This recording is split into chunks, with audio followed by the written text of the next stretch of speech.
Hello दोस्तों, ज्ञान take में आप सभी का स्वागत है। आज हम मुंशी प्रेमचंद जी द्वारा लिखी एक बहुत ही प्रसिद्ध कहानी लेखक को पढ़ेंगे। तो चलिए वीडियो को शुरू करते हैं। लेखक प्रेमचंद। प्रातःकाल महाशय प्रवीण ने 20 दफा उबाली हुई चाय का प्याला तैयार किया और बिना शक्कर और दूध के पी गए। यही उनका नाश्ता था। महीनों से मीठी दूधिया चाय न मिली थी। दूध और शक्कर उनके लिए जीवन के आवश्यक पदार्थों में न थे। घर में गए जरूर कि पत्नी को जगाकर पैसे मांगे, पर उसे फटे मैले लिहाफ में निद्रामग्न देखकर जगाने की इच्छा न हुई। सोचा, शायद मारे सर्दी के बेचारी को रात भर नींद न आई होगी, इस वक्त जाकर आंख लगी है। कच्ची नींद जगा देना उचित न था। चुपके से चले आए। चाय पीकर उन्होंने कलम दावात संभाली और किताब लिखने में तल्लीन हो गए, जो उनके विचार में इस शताब्दी की सबसे बड़ी रचना होगी, जिसका प्रकाशन उन्हें गुमनाम से निकालकर ख्याति और समृद्धि के स्वर्ग पर पहुंचा देगा। आध घंटे बाद पत्नी आंखें मलती हुई आकर बोली, क्या तुम चाय पी चुके? प्रवीण ने सहास्य मुख से कहा, हाँ पी चुका।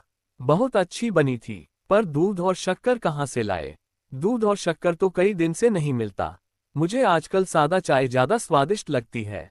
दूध और शक्कर मिलाने से उसका स्वाद बिगड़ जाता है। डॉक्टरों की भी यही राय है कि चाय हमेशा सादा पीनी चाहिए। यूरोप में तो दूध का बिल्कुल रिवाज नहीं है। ये तो हमारे यहाँ के मधुर प्रिय रईसों की इजाद है। जाने तुम्हें फीकी चाय कैसे अच्छी लगती है। मुझे जगह क्यों न लिया? पैसे तो रखे थे। महाशय प्रवीण फिर लिखने लगे। जवानी ही में उन्हें ये रोग लग गया था और आज 20 साल से वह उसे पाले हुए थे।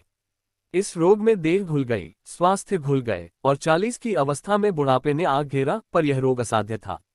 सूर्योदय से आधी रात तक ये साहित्य का उपासक अंतर्जगत में डूबा हुआ समस्त संसार से मुंह मोड़े हृदय के पुष्प और नैवेद्य चढ़ाता रहता था। पर भारत में सरस्वती की उपासना लक्ष्मी की अभक्ति है। मन तो एक ही था। दोनों देवियों को एक साथ कैसे प्रसन्न करता, दोनों के वरदान का पात्र क्यों कर बनता। और लक्ष्मी की यह कृपा केवल धनाभाव के रूप में न प्रकट होती थी। उसकी सबसे निर्दय क्रीड़ा ये थी कि पत्रों के संपादक और पुस्तकों के प्रकाशक उदारता पूर्वक सहायता का दान भी न देते थे। कदाचित सारी दुनिया ने उसके विरुद्ध कोई षड्यंत्र सा रच डाला था।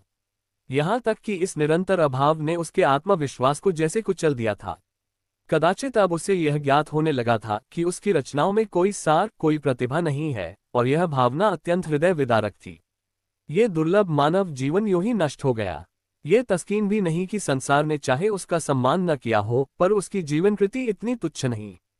जीवन की आवश्यकताएं घटते घटते संन्यास की सीमा को भी पार कर चुकी थीं।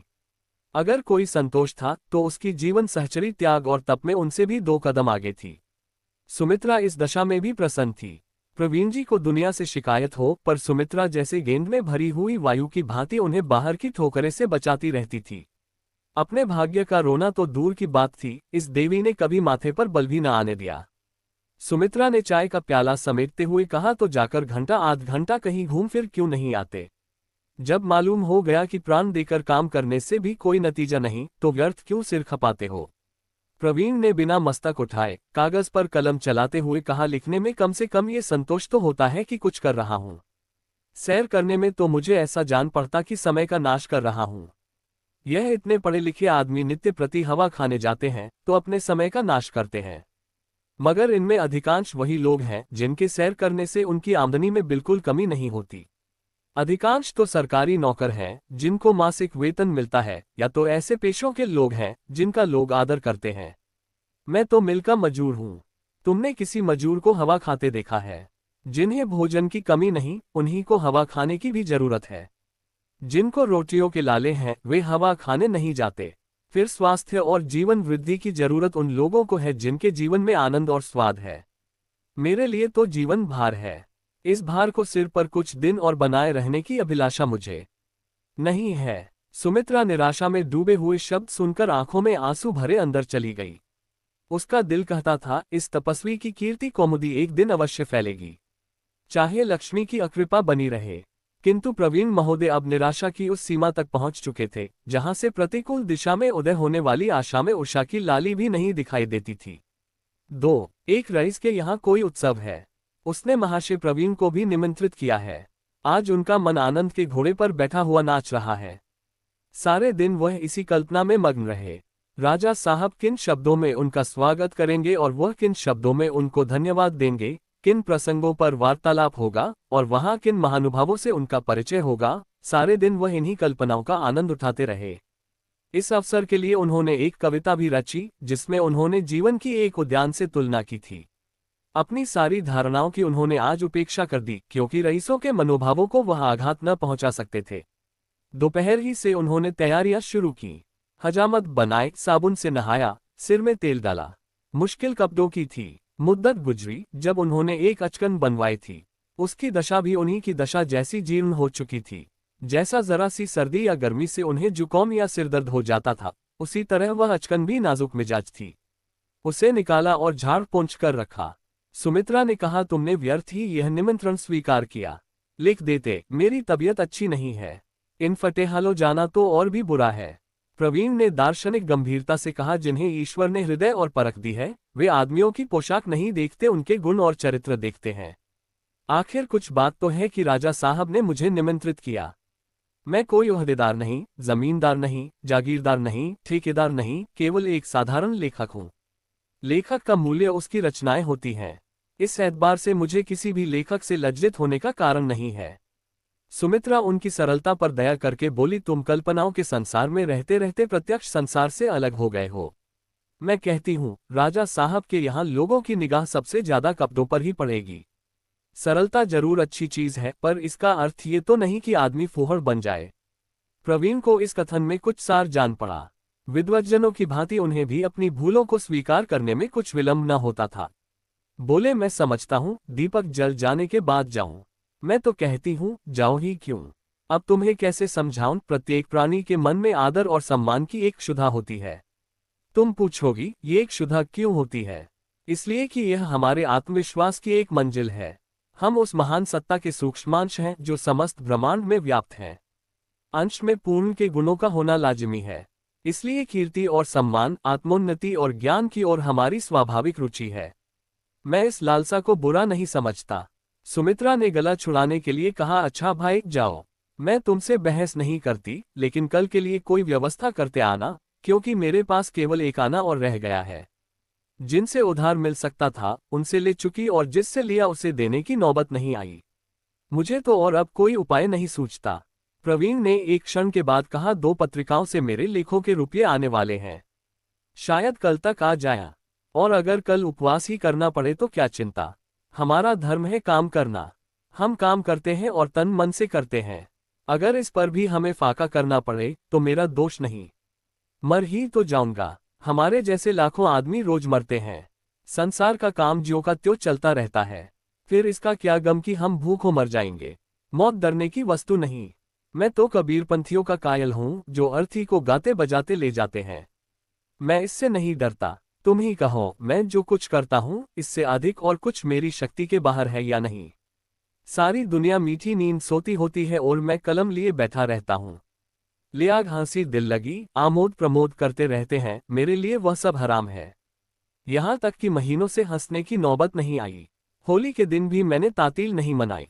बीमार भी होता हूँ तो लिखने की फिक्र सिर पर सवार रहती है। सोचो, तुम बीमार थी और मैं वैद्य के यहाँ जाने के लिए समय न पाता था। अगर दुनिया नहीं कदर करती, न करे। इसमें दुनिया का ही नुकसान है, मेरी कोई हानि नहीं। दीपक का काम है जलना। उसका प्रकाश फैलता है या उसके सामने कोई ओट है, उसे इससे प्रयोजन नहीं। मेरा भी ऐसा कौन मित्र, परिचित या संबंधी है जिसका मैं आभारी नहीं। यहाँ तक कि अब घर से निकलते शर्म आती है। संतोष इतना ही है कि लोग मुझे बदनीयत नहीं समझते। वे मेरी कुछ अधिक मदद न कर सके, पर उन्हें मुझसे सहानुभूति अवश्य है। मेरी खुशी के लिए इतना ही काफी है कि आज वह अवसर तो आया कि एक रईस ने मेरा सम्मान किया। फिर सहसा उन पर एक नशा सा छा गया। गर्व से बोले, नहीं, मैं अब रात को न जाऊंगा। मेरी गरीबी अब रुसवाई की हद तक पहुंच चुकी है। उस पर पर्दा डालना व्यर्थ है। मैं इसी वक्त जाऊंगा। जिसे रईस और राजे आमंत्रित करें वह कोई ऐसा वैसा आदमी नहीं हो सकता। राजा साहब साधारण रईस नहीं है। वह इस नगर के ही नहीं, भारत के विख्यात रईसों में हैं। अगर अब भी मुझे कोई नीचा समझे तो वह खुद नीचा है। 3 संध्या का समय है। प्रवीण जी अपनी फटी पुरानी अचकन और सड़े हुए जूते और बेढंगी सी टोपी पहने घर से निकले। खामख्वाह बानगढ़ू उचक्के से मालूम होते थे। डील डॉल और चेहरे मुहरे के आदमी होते तो इस ठाठ में भी एक शान होती। स्थूलता स्वयं रोग डालने वाली वस्तु है, पर साहित्य सेवा और स्थूलता में विरोध है। अगर कोई साहित्य सेवी मोटा ताजा डबल आदमी है तो समझ लो उसमें माधुर्य नहीं, लोच नहीं, हृदय नहीं। दीपक का काम है लिजना। दीपक वही लबालब भरा होगा जो जला न हो। फिर भी आप अकड़े जाते हैं। एक एक अंग से गर्व टपक रहा है। यो घर से निकलकर वह दुकानदारों से आंखें चुराते गलियों से निकल जाते थे, पर आज वह गर्दन उठाए उनके सामने से जा रहे हैं। आज वह उनके तकाजों का दंडाशिकन जवाब देने को तैयार थे। पर संध्या का समय है, हर एक दुकान पर ग्राहक बैठे हुए हैं। कोई उनकी तरफ नहीं देखता। जिस रकम को वह अपनी हीनावस्था में दुर्विचार समझते थे, वह दुकानदारों की निगाह में इतनी जोखिम न थी कि एक जाने पहचाने आदमी को सब बाजार टोकते, विशेषकर जब वह आज किसी से मिलने जाते हुए मालूम होते थे। प्रवीण ने एक बार सरे बाजार का चक्कर लगाया, पर जी न भरा। तब दूसरा चक्कर लगाया, पर वह भी निष्फल। तब वह खुद हाफिज समद की दुकान पर जाकर खड़े हो गए। हाफिज जी बिसाते का कारोबार करते थे। बहुत दिन हुए प्रवीण इस दुकान से एक छतरी ले गए थे और अभी तक दाम न चुका सके थे। प्रवीण को देखकर बोले, महाशय जी, अभी तक छतरी के दाम नहीं मिले। ऐसे 150 ग्राहक मिल जाएं तो दिवाला ही हो जाए। अब तो बहुत दिन हुए। प्रवीण की बाछें खिल गईं। दिली मुराद पूरी हुई। बोले, मैं भूला नहीं हूं हाफिज जी, इन दिनों काम इतना ज्यादा था कि घर से निकलना मुश्किल था। रुपये तो नहीं हाथ आते, पर आपकी दुआ से कदशिनासों की कमी नहीं। 2-4 आदमी घेरे ही रहते हैं। इस वक्त भी राजा साहब अजी वही जो नुक्कड़ वाले बंगले में रहते हैं, उन्हीं के यहाँ जा रहा हूँ। दावत है। रोज ऐसा कोई न कोई मौका आता ही रहता है। हाफिज समद प्रभावित होकर बोला, अच्छा, आज राजा साहब के यहाँ तशरीफ ले जा रहे हैं। ठीक है, आप जैसे बाकमालों की कदर रईस ही कर सकते हैं, और कौन करेगा। सुभान अल्लाह, आप इस जमाने में यकता हैं। अगर कोई मौका हाथ आ जाए तो गरीबों को न भूल जाएगा। राजा साहब की अगर इधर निगाह हो जाए तो फिर क्या पूछना। एक पूरा बिसाता तो उन्हीं के लिए चाहिए। 2.5-3 लाख सालाना की आमदनी है। प्रवीण को 2.5-3 लाख कुछ तुच्छ जान पड़े। जबानी जमा खर्च है तो 10-20 लाख कहने से क्या हानि। बोले, 2.5-3 लाख, आप तो उन्हें गालियां देते हैं। उनकी आमदनी 10 लाख से कम नहीं। एक साहब का अंदाज तो 20 लाख का है। इलाका है, मकानात हैं, दुकानें हैं, ठीका है, अमानती रुपये हैं, और फिर सबसे बड़ी सरकार बहादुर की निगाह है। हाफिज ने बड़ी नम्रता से कहा, ये दुकान आपकी है जनाब, बस इतनी ही अर्ज है। अरे मुरादी, जरा 2 पैसे के अच्छे से पान बना ला आपके लिए। आइए 2 मिनट बैठिए, कोई चीज पसंद हो तो दिखाऊं। आपसे तो घर का वास्ता है। प्रवीण ने पान खाते हुए कहा, इस वक्त तो मुआफ रखिए, वहां देर होगी, फिर कभी हाजिर हूंगा। यहां से उठकर वह एक कपड़े वाले की दुकान के सामने रुके। मनोहर दास नाम था। इन्हें खड़े देखकर आंखें उठाईं। बेचारा इनके नाम को रो बैठा था। समझ लिया, शायद इस शहर में है ही नहीं। समझा रुपये देने आए हैं। बोले, भाई प्रवीण जी, आपने तो बहुत दिनों दर्शन ही नहीं दिए। रुक का कई बार भेजा, मगर प्यादे को आपके घर का पता ही न मिला। मुनिम जी, जरा देखो तो आपके नाम क्या है। प्रवीण के प्राण तकाजों से सूख जाते थे, पर आज वह इस तरह खड़े थे मानो उन्होंने कवच धारण कर लिया है, जिस पर किसी अस्त्र का आघात नहीं हो सकता। बोले, जरा इन राजा साहब के यहाँ से लौट आऊं तो निश्चित होकर बैठूं। इस समय जल्दी में हूं। राजा साहब पर मनोहरदास के कई हजार रुपये आते थे, फिर भी उनका दामन न छोड़ता था। 1 के 3 वसूल करता। उसने प्रवीण जी को ऊंची श्रेणी में रखा, जिनका पेशा रईसों को लूटना है। बोला, पान तो खाते जाए महाशय, राजा साहब एक दिन के हैं, हम तो 12 मास के हैं। भाई साहब, कुछ कपड़े दरकार हो तो ले जाए। अब तो होली आ रही है, मौका हो तो जरा राजा साहब के खजानची से कहिएगा, पुराना हिसाब बहुत दिन से पड़ा हुआ है, अब तो सफाई हो जाए। हम सब ऐसा कौन सा नफा लेते हैं कि 2-2 साल हिसाब ही ना हो। प्रवीण ने कहा, इस समय तो पान वान रहने दो भाई, देर हो जाएगी। जब उन्हें मुझसे मिलने का इतना शौक है और मेरा इतना सम्मान करते हैं, तो अपना भी धर्म है कि उनको मेरे कारण कष्ट न हो। हम तो गुणग्राहक चाहते हैं, दौलत के भूखे नहीं। कोई अपना सम्मान करे तो उसकी गुलामी करे। अगर किसी को रियासत का घमंड हो तो हमें उसकी परवाह नहीं। 4 प्रवीण जी राजा साहब के विशाल भवन के सामने पहुंचे तो दिए जल चुके थे। अमीरों और रईसों की मोटरें खड़ी थीं। वर्दीपोश दरबान द्वार पर खड़े थे। एक सज्जन मेहमानों का स्वागत कर रहे थे। प्रवीण जी को देखकर वह जरा झिझके, फिर उन्हें सिर से पांव तक देखकर बोले, आपके पास नवेद है। प्रवीण की जेब में नवेद था, पर इस भेदभाव पर उन्हें क्रोध आ गया। उन्हीं से क्यों नवेद मांगा जाए, औरों से भी क्यों न पूछा जाए। बोले जी नहीं, मेरे पास नवेद नहीं है। अगर आप अन्य महाशयों से मांगते हो तो मैं भी दिखा सकता हूं, वरना मैं इस भेद को अपने लिए अपमान की बात समझता हूं। आप राजा साहब से कह दीजिए प्रवीण जी आए थे और द्वार से लौट गए। नहीं नहीं महाशय, अंदर चलिए, मुझे आपसे परिचय न था। बेअद भी माफ कीजिए, आप ही ऐसे महानुभावों से तो महफिल की शोभा है। ईश्वर ने आपको वह वाणी प्रदान की है कि क्या कहना। इस व्यक्ति ने प्रवीण को कभी न देखा था, लेकिन जो कुछ उसने कहा वह हर एक साहित्य सेवी के विषय में कह सकते हैं, और हमें विश्वास है कि कोई साहित्य सेवी इस दाद की उपेक्षा नहीं कर सकता। प्रवीण अंदर पहुंचे तो देखा, बारहदरी के सामने विस्तृत और सुसज्जित प्रांगण में बिजली के कुमकुमे अपना प्रकाश फैला रहे हैं। मध्य में एक हौज है, हौज में संगमरमर की परी, परी के सिर पर फौवारा, फौवारे की फुहारें रंगीन कुमकुमों से रंजित होकर ऐसी मालूम होती थी मानो इंद्रधनुष पिघलकर ऊपर से बरस रहा है। हौज के चारों ओर मेजें लगी हुई थीं। मेजों पर सफेद मेजपोश, ऊपर सुंदर गुलदस्ते। प्रवीण को देखते ही राजा साहब ने स्वागत किया, आइए आइए। अब की हंस में आपका लेख देखकर दिल फक उठा। मैं तो चकित हो गया, मालूम ही न था कि इस नगर में आप जैसे रत्न भी छिपे हुए हैं।